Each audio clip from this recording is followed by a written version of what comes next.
Hello दोस्तों, मेरा नाम है लीना और मैं आपके लिए लेकर आई हूँ एक ऐसी कहानी जहाँ दो लोग एक अनचाहे बंधन में बन जाते हैं, जिनमें उनकी मर्जी तो शामिल नहीं होती, लेकिन आगे वो इस रिश्ते को कैसे निभाते हैं, ये इस कहानी में हम जानेंगे। हवेली के बड़े से आंगन में शाम की परछाइयाँ लंबी हो रही थी। समर प्रताप सिंह, जो अपने गुस्से और खानदानी रुतबे के लिए जाने जाते थे, हाथ में सिगरेट लिए बालकनी में खड़े थे। उनके चेहरे पर सख्त लकीरें थी। आज उनकी शादी थी, एक ऐसी शादी जो उन्होंने कभी चाही ही नहीं थी। उनकी शादी अमीरा से हो रही थी। अमीरा उनके पिता के वफादार मुंशी की बेटी। कुछ महीने पहले एक हादसे में मुंशी जी की जान चली गई और मरते वक्त समर के पिता ने वादा किया कि अमीरा को अपने घर की बहू बनाएंगे।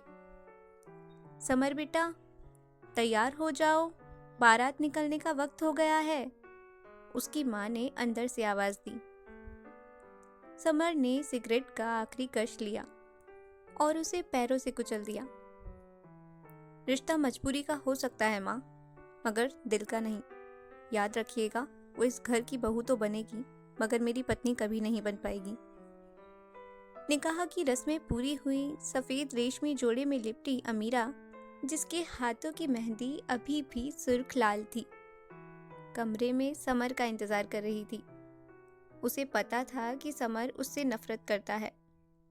वो जानती थी कि वो एक शहर का पढ़ा लिखा लड़का है और वो गांव की एक मामूली लड़की। जब समर कमरे में दाखिल हुआ तो हवा में तनाव भर गया। उसने बिना अमीरा को देखे ही अपना कोट उतारा और सोफे पर फेंक दिया। सुनो, समर की आवाज में बर्फ जैसी ठंडक थी। ये शादी सिर्फ कागजों पर है। मेरे पिता के वादे की वजह से तुम यहाँ हो। अपनी हद में रहना। मुझे उम्मीद है तुम समझ गई होंगी। अमीरा ने कुछ नहीं कहा। उसकी आंखों से एक आंसू टपका और उसके सुर्ख जोड़े पर गिरकर जज्ब हो गया। उसने बस इतना ही कहा, जी। दिन बीतने लगे। समर सुबह जल्दी निकल जाता और रात को देर से आता। अमीरा ने पूरे घर की जिम्मेदारी संभाल ली थी। वो सुबह सूरज उगने से पहले उठती, सबको नाश्ता कराती, दादी माँ की दवाइयों का ख्याल रखती और समर के कपड़े प्रेस करके रखती। समर ने कई बार कोशिश की कि वो अमीरा पर चिल्लाए, उसे नीचा दिखाए, लेकिन अमीरा का खामोश सेवा भाव उसके गुस्से को गायब कर देता था। एक दिन शहर से समर के कुछ दोस्त आए। वो ड्राइंग रूम में बैठे मजाक कर रहे थे। एक दोस्त ने हंसते हुए कहा, यार समर, सुना है भाभी जी गांव की हैं। क्या उन्हें कांटा छुरी से खाना आता है या बस मिट्टी के चूल्हे पर रोटियां बेलना जानती हैं? समर को गुस्सा आना चाहिए था, लेकिन उसे अजीब सी बेचैनी हुई। तभी अमीरा अंदर आई। वो सादी लेकिन बेहद खूबसूरत साड़ी में थी। उसने बहुत सलीके से सबको चाय और नाश्ता सर्व किया। उसकी चाल में एक गरिमा थी और बातचीत में गजब की तहजीब। जब वो चली गई तो समर का वही दोस्त बोला, भाई, ये तो किसी राजकुमारी से कम नहीं लगती। सच, तेरी पसंद तो कमाल की है। समर ने कुछ नहीं कहा, लेकिन पहली बार उसे लगा कि शायद वो अमीरा को गलत समझ रहा था। एक दिन हवेली के पीछे वाले बरामदे में धूप खिली थी। समर की दादी माँ अपनी पुरानी लकड़ी की कुर्सी पर बैठी थी। उनके घुटनों में दर्द की लहर उठी। तभी अमीरा गर्म तेल की कटोरी लेकर आई। दादी माँ, आज मालिश नहीं की आपने? अमीरा ने धीमे से पूछा। अरे रहने दे बेटी, तू थक गई होगी सुबह से काम करते करते। दादी माँ ने प्यार से हाथ थाम लिया। अमीरा जमीन पर उनके पैरों के पास बैठ गई और हल्के हाथों से मालिश करने लगी। समर दूर दरवाजे के पीछे से खड़ा सब देख रहा था। उसने देखा कि कैसे उसकी सख्त मिजाज दादी, जो किसी की बात सुनती ही नहीं थी, अमीरा के सर पर हाथ फेरते हुए अपनी पुरानी कहानियां सुना रही थी। अमीरा की हंसी किसी झरने की खनक जैसी थी। समर ने पहली बार महसूस किया कि जिस घर को वो सिर्फ चार दीवारी समझता था, उसमें अमीरा ने रूह फूंक दी थी। एक शाम समर की पुरानी दोस्त नताशा हवेली आई। नताशा शहर में पली बड़ी एक मॉडर्न लड़की थी। उसे लगता था कि अमीरा एक मामूली गांव की लड़की है। लंच के वक्त नताशा ने जानबूझकर अंग्रेजी में समर से कहा, summer, how do you manage? मेरा मतलब है, ऐसी बोरिंग और अनपढ़ लड़की के साथ पूरी लाइफ गुजारना, ये तो तुम्हारे साथ एक पार्टी में खड़े होने के लायक भी नहीं है। समर कुछ कहता उससे पहले ही अमीरा ने मेज पर जग रखते हुए साफ और ठहरी हुई अंग्रेजी में जवाब दिया, मिस नताशा, कपड़े और भाषा इंसान का स्टैंडर्ड तय नहीं करते, उसके संस्कार और दूसरों को दी गई इज्जत करती है। और समर जी को किसी पार्टी में चमकने वाली नहीं, बल्कि घर संभालने वाली पत्नी की जरूरत थी। नताशा का चेहरा देखने लायक था। समर के होठों पर एक अनचाही मुस्कान आ गई। उस दिन उसे गर्व महसूस हुआ कि अमीरा उसकी पत्नी है। एक रात बहुत तेज बारिश हो रही थी। रात के 2 बज रहे थे। खिड़की के बाहर बादलों की गड़गड़ाहट थी। समर को तेज बुखार आ गया। वो ठंड से कांप रहा था और उसे बेहोशी सी आ रही थी। अमीरा पूरी रात उसके सिरहाने बैठी रही। वह बार बार ठंडी पट्टियां उसके माथे पर रखती और उसके हाथ मलती ताकि उसे गर्माहट मिल सके।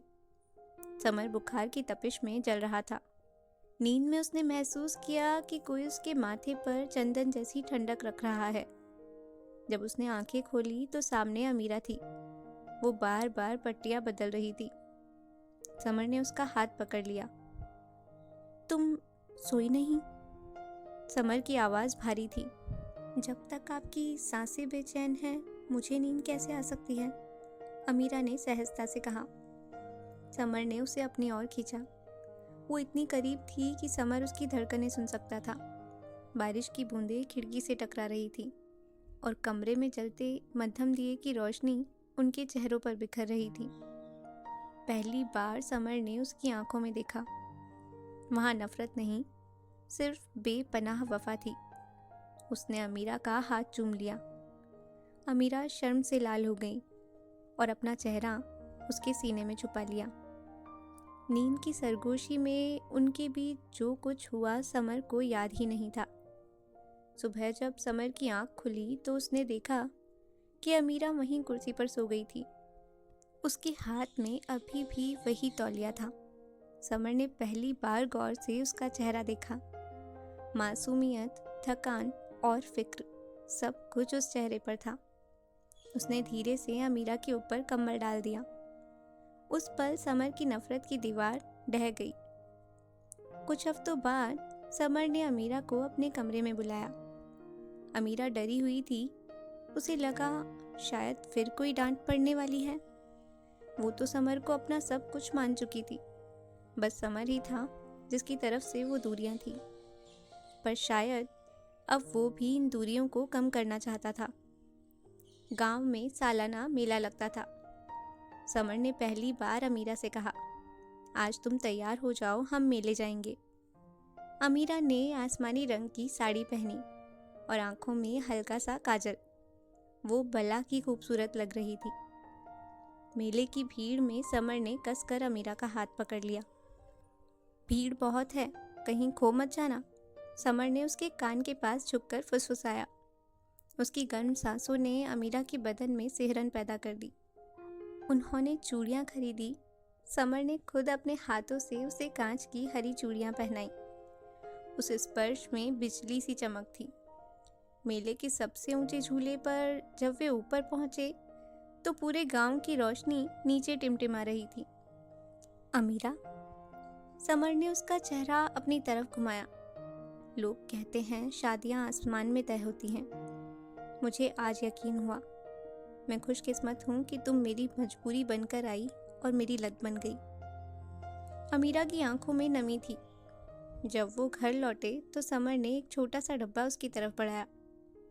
ये क्या है? अमीरा ने पूछा। खोलकर देखो, समर ने धीमे से कहा।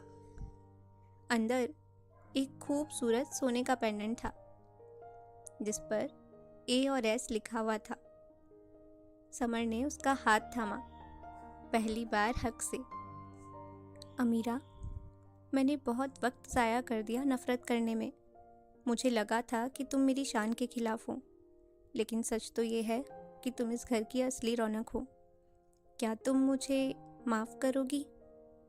अमीरा की आंखों में आंसू आ गए, लेकिन इस बार ये आंसू खुशी के थे।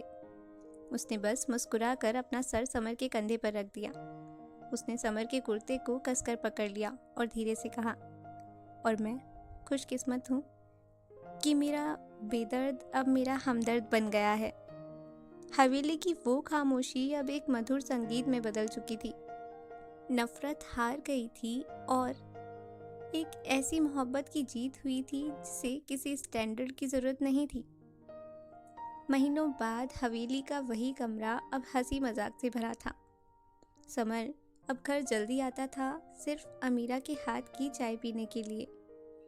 एक शाम जब सूरज ढल गया, समर ने अमीरा को पीछे से अपनी बाहों में भर लिया। क्या देख रहे हो? उसने पूछा। ये आसमान कितना खूबसूरत है, अमीरा ने मुस्कुराते हुए कहा। नहीं, खूबसूरत तो ये सफ़र है जो तुमसे नफ़रत से शुरू हुआ और अब मेरी हर दुआ में सिर्फ तुम्हारा नाम है। समर ने उसके माथे पर एक लंबा और सुकून भरा किस दिया। ये सिर्फ एक शादी नहीं थी, ये दो रूहों का मिलन था जिसे अब किसी और गवाही की ज़रूरत नहीं थी। तो दोस्तों, ये थी हमारी कहानी धड़कन की गवाही। अगर कहानी पसंद आई हो तो लाइक और शेयर करें और कमेंट में बताएं आप कौन सी कहानियाँ सुनना पसंद करते हैं। और ऐसी ही और कहानियों के लिए हमारे चैनल स्टोरी टेलर लीना को ज़रूर सब्सक्राइब करें। Thank you.